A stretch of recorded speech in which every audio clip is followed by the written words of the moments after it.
घडवितो घरा लाखातील हिरा, मित्र हाच खरा पुस्तक. दाखविती वाट ठेवी कणा ताठ, विवेकाचा पाठ पुस्तक. लेखक मित्र देविदास सौदागर यांची ही कविता. पुस्तकं खरोखर आपल्या आयुष्याचा भाग असणं किती आवश्यक आहे हे सांगणारी. नुकताच जागतिक पुस्तक दिन आपण साजरा केलाय. आपला तर पुस्तकांचाच कार्यक्रम आहे, तेव्हा हे आपलं आनंदाचं पान. या आनंदाच्या पानामध्ये तुम्हा सगळ्यांचं स्वागत आहे. मी भारती सहस्रबुद्धे. दाखविती वाट ठेवी कणा ताठ या ओळींनुसार आपल्याला प्रेरणा देणारं एक आत्मकथन आजच्या या भागात तुमच्यापर्यंत आणतोय. पट्यारा असं या आत्मकथनाचं नाव आहे. संतोष नागो शिंदे यांच्या जिद्दीची, संघर्षाची ही कहाणी वाचकांना प्रेरणा देणारी ठरते. तेव्हा याविषयीच संतोष शिंदे यांच्याशी गप्पा मारूया पट्याराच्या निमित्ताने. संतोषजी, तुमचं स्वागत आहे आनंदाचं पानमध्ये. मी जसं म्हटलं की पट्यारा हे खरं तर आत्मकथन आहे आणि सध्या खूप गाजत आहे, खूप चर्चा होते त्याची. मुळात मला सुरुवात करायची आहे ती याच्या नावापासनं. पट्यारा म्हणजे काय? नमस्कार. पट्यारा हा आमच्याकडे एक प्रकारचा स्लँग, आमच्याकडे म्हणजे खानदेशामध्ये, धुळ्यामध्ये हा एक प्रकारचा स्लँग आहे. स्लँग म्हणजे नकारार्थी शब्द हा म्हटला जातो. जसं की कोणाला तरी अपमान करण्यासाठी, आणि जर कुणी ऐकत नाही आहे त्याला घालून पाडून बोलण्यासाठी. आणि हा शब्द मी लहानपणापासून तारुण्यापर्यंत ऐकत आलो आहे. पण कुठेतरी ह्या शब्दामध्ये मला एक पॉझिटिव्हिटी, एक सकारात्मकता जाणवली होती. आणि त्याच हेतूने ह्या पुस्तकाचं नाव मी पट्यारा ठेवण्याचं ठरवलं. तर सांगायचं म्हणजे जसं की समजा एखादा भिक्षुक किंवा एखादा व्यक्ती, त्याला काही हवं आहे आणि तो तुमच्या पायरीवरून हलत नाही आहे. 2 तास 3 तास तुम्ही त्याला हाकलताय आणि तरी जात नाही तो. तर आमच्याकडे असं म्हटलं जातं की काय पट्यारा ह्या. सो पट्यारा त्या अर्थाने म्हटलं गेलेलं आहे, अपमानास्पद अर्थाने. पण माझ्या शिक्षणाच्या प्रवासामध्ये हे पट्यारा पण मी जगत आलो आहे बऱ्याच वेळेस, आणि त्याच अर्थाचं शीर्षक आहे. खरं तर पट्याराविषयी मी खूप लोकांकडनं ऐकलं. तुम्हाला कल्पना आहे की आपल्या याच आनंदाचं पान कार्यक्रमात अभिनेत्री अमृता सुभाषनी उल्लेख केला होता. आणि प्रत्येकाचं म्हणणं असतं की जेव्हा हे आत्मकथन आम्ही वाचलं तेव्हा थक्क व्हायला झालं, निशब्द व्हायला झालं. मुळात एका युवकाला आपल्या बालपणाविषयी किंवा आपण जो काही संघर्ष केला त्याविषयी लिहावं, लोकांना सांगावं असं का वाटलं? हो, खरं म्हणजे पुस्तक लिहिण्याची इच्छा तशी किंवा नव्हती म्हणता येईल. लहानपणी 8वीला असताना पहिली कविता केली. त्यानंतर धुळ्याच्या लोकल न्यूजपेपर्समधनं लेख वगैरे लिहिले. शाळेच्या कॉलेजच्या वार्षिक अंकांमधून लिखाण केलं. आणि त्यानंतर रोजगाराच्या निमित्ताने पुण्यात आलो आणि कुठेतरी लिखाण आणि वाचनही सुटलंच. पण जसं सोशल मीडिया ॲक्टिव्ह व्हायला लागलं आणि त्यानंतर ज्या प्रकारची एक व्हॉट्सअप युनिव्हर्सिटी तयार झाली, तर खूप सारे धर्मांध किंवा फेक न्यूज, फेक रील्स यायला लागलेत. आणि यामध्ये त्या सगळ्यां म्हणजे बऱ्याच महान लोकांना टार्गेट करून दाखवण्यासाठी याचा वापर व्हायला लागला. आणि सगळ्यात सॉफ्ट टार्गेट महात्मा गांधी. जसं की पट्यारा जरी हे माझं आत्मकथन असलं तरी मी नेहमी म्हणतो याचे खरे नायक गांधीजी आहेत. तर 2016-17च्या आसपास बऱ्यापैकी समाज माध्यमांवर या लोकांना आर्ग्यू करणं, मनस्ताप करून घेणं, हे सगळं झाल्यानंतर मला जाणवले की काहीतरी वेगळं करायला लागेल. आणि माझ्यामध्ये रुजलेला गांधी, माझ्यामध्ये उतरलेला गांधी माझ्या आत्मकथे थ्रू जर आला तर तो जास्त प्रामाणिकपणे पोहोचेल. मध्यंतरी युरोपला गेलो, त्या युरोप ट्रिपमध्ये मला देशपांडे काका भेटले आणि त्यांनीही माझ्या मागे लागून हे लिखाण करायला सांगितलं. पण जसं तुम्ही म्हणालात, हे सोपं नव्हतं. रिव्हिजिटिंग युअर पास्ट खूप ट्रॉमॅटिक असतो. खूप रडलो या प्रोसेसमध्ये. पण शेवटी धीर करून, करेजियस बिहेवियर घेऊन शेवटी हे लिखाण केलं. आणि मूळ कारण हेच होतं, गांधी माझ्या थ्रू रुजलेल्या लोकांसमोर यावा, आणि त्यामुळे लिखाण मी करायला घेतलं.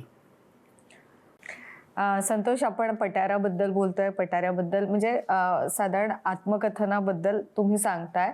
याबरोबरच एक बोलण्याच्या ओघात तुम्ही सांगितलं की वाचनच तुमचा खरा मित्र झाला या सगळ्या प्रोसेसमध्ये. पुस्तकं खऱ्या अर्थाने तुम्हाला वाट दाखवणारी ठरली.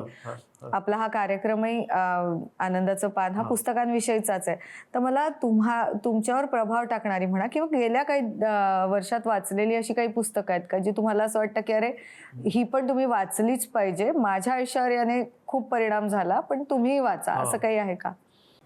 नक्की नक्की. पण त्याआधी खरंच आनंदाचे पान या सदराचा मी खूप खूप आभारी आहे. प्रत्यक्ष माझ्यासाठी नाही तर पुन्हा वाचन संस्कृती सुदृढ करण्यासाठी जे जे काही लोक प्रयत्न करतायत त्यामध्ये आनंदाचं पान हे एक सदर आहे आणि त्याबद्दल खरंच तुमचे खूप खूप धन्यवाद. आता मला भावलेली पुस्तकं तर रिसेंटली काही वाचली आहेत, पण त्याआधी 2 पुस्तकांचा मी उल्लेख करीन ज्यांनी मला खूप पछाडलं आणि विचार करायला भाग पडलं. तर पहिलं सत्याचे प्रयोग मोहनदास करमचंद गांधी, दुसरं Discovery of India Pandit Jawaharlal Nehru आणि तिसरं म्हणजे Freedom at Midnight I think Dominique Lapierre, French writer.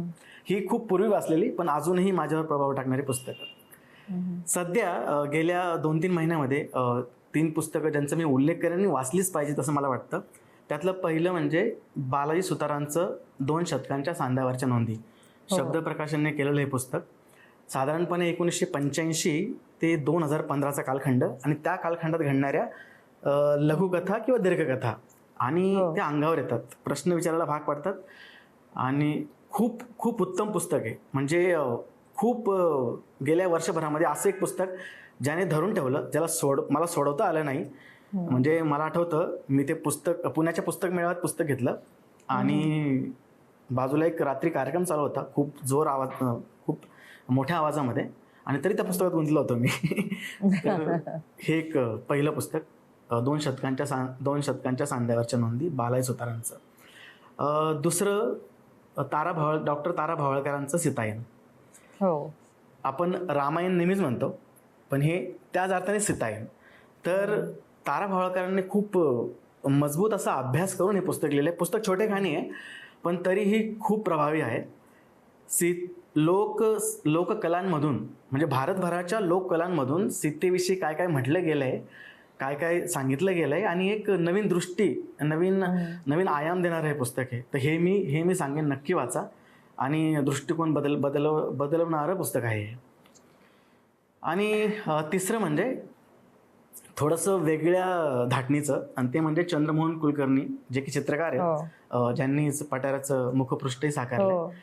Chandramohan कुलकर्णींचं between the lines हे एक पुस्तक, ते म्हटलं तर आत्मकथन, म्हटलं तर दीर्घकथा, लघुकथा, पण अप्रतिम पुस्तक.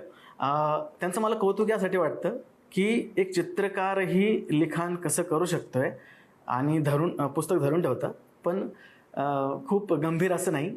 आणि तरी सगळ्यात महत्त्वाचं म्हणजे ते प्रामाणिकपणे कबूल करतात की मला हे कळतं, मला हे कळत नाही. आणि जो त्यांचा स्ट्रेट फॉरवर्डनेस होतो पुस्तकामध्ये, उदाहरणार्थ कवी ग्रेसांच्या कविता मला कळत नाही ओके, आणि त्या कविता वाचलं की माझं डोकं दुखतं. म्हणजे ही हिंमत आणि हा सच्चेपणा त्या पुस्तकाची ताकद आहे.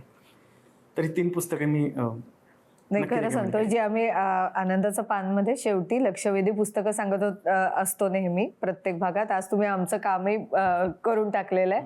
खरं तर आपल्या गप्पांच्या शेवटी मला तुम्हाला प्रश्न विचारावा असा वाटतोय, तो म्हणजे की आता पटारा लोकांना आवडतंय, म्हणजेच तुमची लेखन शैली आवडते, जे तुम्ही लिहिलंय ते तर अर्थात आवडतंय.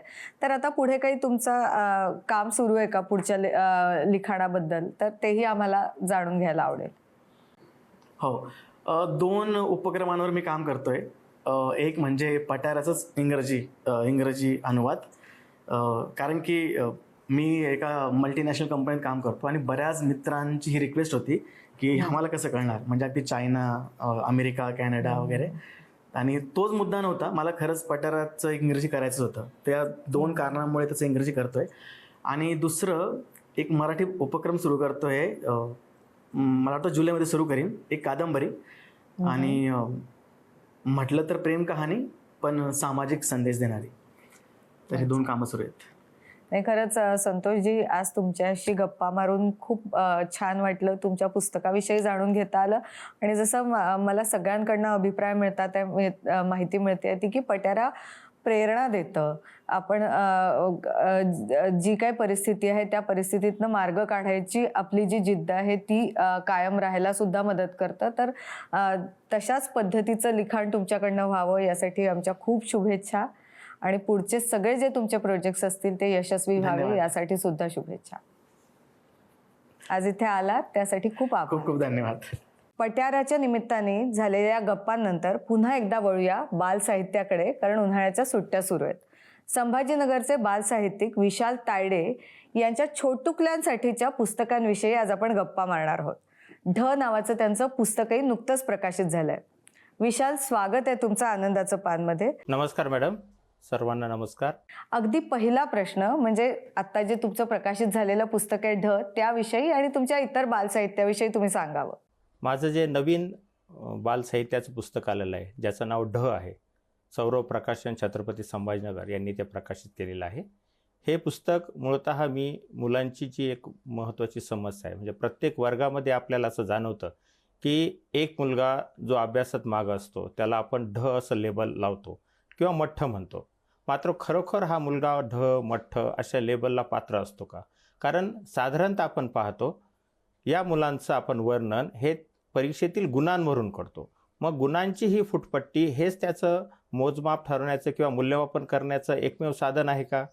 हा प्रश्न मला या पुस्तकातून विचारायचा आहे आणि त्या दृष्टीने मी हे पुस्तक लिहिलेलं आहे. गजू हा नावाचा जो यामधला माझा जो बालनायक आहे, त्या बालनायकाच्या माध्यमातून हा आम्ही सर्व व्यवस्थेला प्रश्न विचारला आहे. पालकांना, शिक्षकांना हा प्रश्न आहे की अशा विद्यार्थ्याला जो प्रत्येक वर्गात, प्रत्येक गल्लीत आपल्याला दिसेल, या मुलाचं मूल्यमापन आपण फक्त परीक्षेतील गुणांवरून न करता त्याच्यात इतरही कोणते गुण असतील तर त्या दृष्टीने आपण त्याचं मूल्यमापन केलं पाहिजे. आणि महत्त्वाचं, मुलांमध्ये तुलना करता कामा नये. मुलांमध्ये जर आपण तुलना केली तर निश्चित आपल्याला असं जाणवतं की काही मुलं हे मागं पडतात. त्याच्यामुळं प्रत्येक मुलाला ही संधी दिली पाहिजे. त्याच्यात ज्या काही क्षमता असतील, कौशल्य असतील, त्या पद्धतीने त्याला आपण संधी दिली पाहिजे आणि पुढे जाण्याची एक जर आपण त्यांना संधी देत गेलो तर निश्चितच हे बालक आयुष्यात काहीतरी करून दाखवू शकतं. हा संदेश या बालकादंबरीच्या माध्यमातून आपल्याला द्यायचा आहे. आपण जसं दुसरा प्रश्न याला जोडून विचारला की इतर बालसाहित्याच्या अनुषंगाने, तर मी प्राण्यांचा व्हॉट्सअप आणि इतर कथा या नावाचा बालकथा संग्रह लिहिला.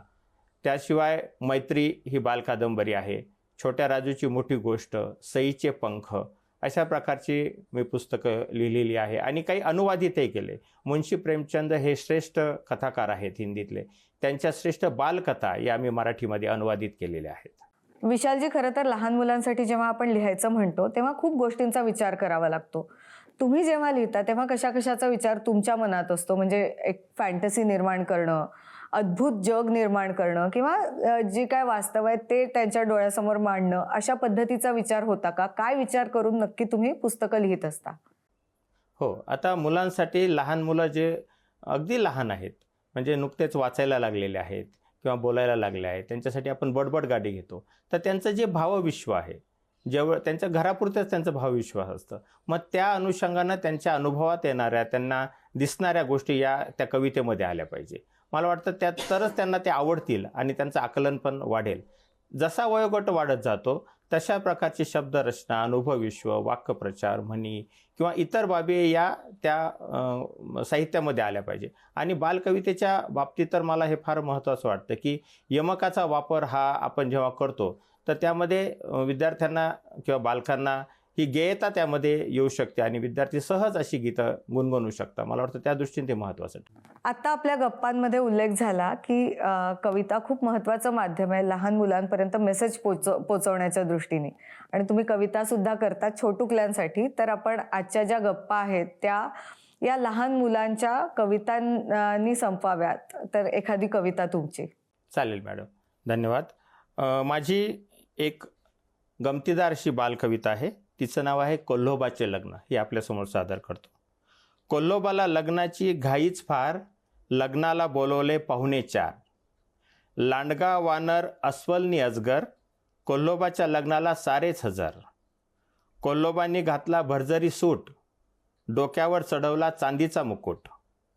कोल्होबाच्या लग्नाची पंगत भारी, पाहुण्यांना जेवायची लगबग सारी. पाहुण्यांना वाढले सांबरनी भात, तळपायाची आग गेली मस्तकात. पाहुण्यांच्या रागाचा पारा चढला, नि मंडपात एकदम गोंधळ उडाला. पाहुण्यांनी कोल्होबाला ओढले बाहेर, हिसकावून घेतले सगळे आहेर. कोल्होबा तर घाबरूनच गेले, मंडपातून लगेच पसार झाले. धन्यवाद. खरंच एक लहान मुलांना आवडेल अशा पद्धतीची कविता आता तुम्ही सादर केली. मला खात्री आहे की लहान मुलांना त्यांच्या आईबाबांना सुद्धा तुम्ही लिहिलेली पुस्तकं वाचायला खूप आवडतील. खूप आभार तुमचे, आज आनंदाचं पानसाठी वेळ दिलात त्यासाठी, आणि खूप शुभेच्छा तुमच्या सगळ्या नव्या पुस्तकांसाठी. धन्यवाद. आता वेळ झाली आहे लक्षवेधी पुस्तकांविषयी जाणून घेण्याची. आजचं पहिलं पुस्तक आहे पॉप्युलर प्रकाशनाचं. प्रसिद्ध तामिळ लेखक पेरुमल मुरुगन यांचं सामी. त्यांची ही गाजलेली कादंबरी आता मराठीत अनुवादित झाली आहे. आजचं दुसरं पुस्तक आहे खस्ता. हे खरं तर एक आत्मकथन आहे. यशस्वी आयुष्य घडवणाऱ्या जिद्दी मुलाचं. धनराज खरटमल यांचं हे पुस्तक ग्रंथाली प्रकाशनानं प्रकाशित केलंय. तिसरं पुस्तक आहे मनबाधा. कविमित्र प्रशांत डिंगणकर यांचा हा कविता संग्रह आहे आणि स्वामीराज प्रकाशनानं हा प्रकाशित केलाय. आजचं चौथं पुस्तक नसून पुस्तकं आहेत. रोहन प्रकाशनाची 3 पुस्तकं आहेत जी प्रणव सखदेव यांनी अनुवादित केलेली आहे. भारताच्या इंटेलिजन्स एजन्सीसाठी विशेषतः रॉसाठी काम केलेल्या अमर भूषण यांनी त्यांच्या अनुभवातून आधारित ह्या सत्य घटना ज्या आहेत त्यांच्यावर आधारित 3 स्पाय स्टोरीजची पुस्तकं लिहिली आहेत. त्यातलं एक आहे मिशन नेपाळ, दुसरं आहे टेरर इन इस्लामाबाद आणि तिसरं आहे द झिरो कॉस्ट मिशन. सध्या सगळीकडे धुरंधर चित्रपटाची धूम आहे, तर म्हणूनच त्या निमित्ताने खास स्पाय स्टोरीज सांगणारी ही पुस्तकं आहे. पुस्तक दिनाच्या निमित्ताने अनेक चांगले उपक्रम केले गेले. वाचकांसाठी केले गेले, लेखकांसाठी झाले. आपण सामान्य वाचकही या निमित्तानं वाचत राहण्याचा संकल्प घेऊया. पुन्हा पुढच्या आठवड्यात भेटूच. धन्यवाद.